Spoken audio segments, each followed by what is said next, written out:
third year running I've driven up here myself instead of sending my sous chef," one of the men in line at Junie Alcott's farm stand said, nodding toward the little wooden shed where a hand-lettered sign read Saffron, by the gram, ask inside. "You could mail order the stuff. I don't trust anybody else's word on where it actually came from anymore. Not after everything that came out this spring." The woman next to him, a buyer for a specialty grocer 2 states away, laughed and said she'd made the same 3-hour drive twice that month alone, and that at this point, she considered it cheaper than the alternative.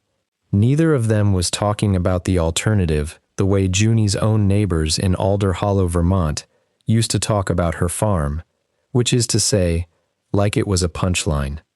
Junie had come home 8 years earlier to take over her family's dairy operation after her father's knees finally gave out, and within 18 months, she'd made the decision that turned her, for a good stretch of that time, into the most talked-about farmer at the Alder Hollow Grange Hall. The dairy herd had been losing money for 3 straight seasons by the time she took it over, milk prices flat while feed and fuel costs climbed every single year, the kind of slow bleed her father had spent his last working years trying to patch, with longer hours instead of a different plan. Junie, who'd spent a decade working the line in a demanding restaurant kitchen before coming home, had watched enough high-end suppliers pass through that kitchen's back door to know exactly how much a chef would pay for something rare and genuinely well-sourced. She converted 4 acres of the least productive pasture to Saffron, keeping the rest of the herd going on a smaller scale while she found out whether the idea would actually work. Deke Holloway, who ran the dairy operation next door and had known Junie since she was in diapers, still tells the story of the first time he saw those 4 acres planted. "Crocus bulbs," he says, shaking his head the same way he did back then. "Flowers, on good pasture, when the girl could have reseeded it for hay and had something useful by August. I told her straight out, I thought she'd finally lost it, grief over her daddy's knees or not."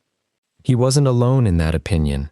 Most of Alder Hollow figured Junie's saffron patch for a sentimental hobby at best, a rich person's spice grown by someone who very much wasn't rich, doomed to lose money quietly until she came to her senses and reseeded the ground properly. What none of them accounted for was how much saffron is actually worth, gram for gram, or how much of what gets sold as saffron in an ordinary grocery store isn't reliably what the label claims. Real saffron comes from the 3 delicate stigmas inside a single crocus flower, harvested entirely by hand in a narrow window each fall, dried carefully, and it takes something close to 150 flowers just to produce a single gram of the finished spice. That labor cost alone makes it one of the most expensive foods in the world by weight, and it also makes it one of the easiest spices to adulterate or dilute somewhere along a long import supply chain, a problem serious buyers had been quietly complaining about for years before Junie ever planted her first bulb.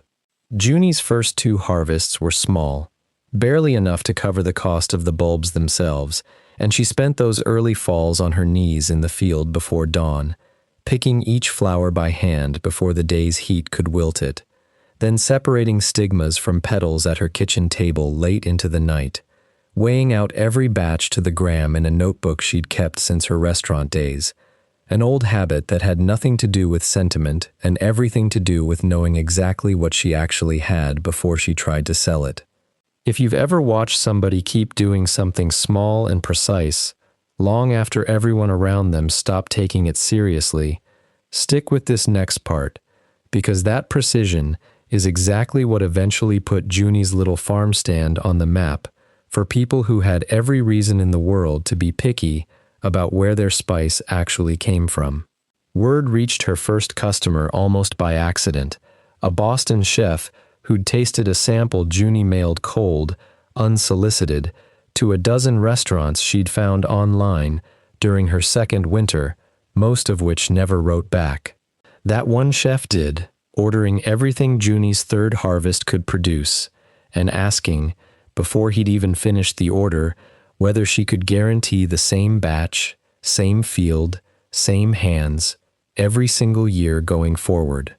She could, and did, and word moved the way it usually does in that world, one serious buyer mentioning her name to another, until what had started as a single mailed sample turned into a waiting list 2 years long for anyone hoping to buy directly from her farm. The single hardest stretch came this past spring, when a national investigation into the spice supply chain broke wide open, exposing widespread adulteration in imported saffron sold under both major and boutique labels alike. Some of it cut with dyed corn silk or safflower, some of it simply mislabeled outright. For about a week, every saffron seller in the country, Junie included, got swept up in the same wave of consumer suspicion, buyers canceling standing orders across the board rather than risk their own reputations on a spice suddenly impossible to trust at a glance. Junie didn't panic, and she didn't wait for the story to blow over on its own either. She drove her most recent harvest straight to an independent food testing lab 2 hours away, paid for full purity certification out of her own pocket before a single customer even asked for it, and posted the results, batch number and all, the same week the scandal was still dominating industry newsletters. 2 of her longest-standing buyers still called that week to say they were pausing orders until things settled. Careful language for exactly the kind of hesitation Junie had spent years working to earn her way past.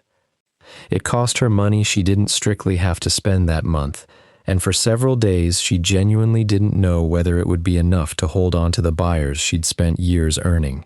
It was enough, and then some. The certified results didn't just reassure her existing customers.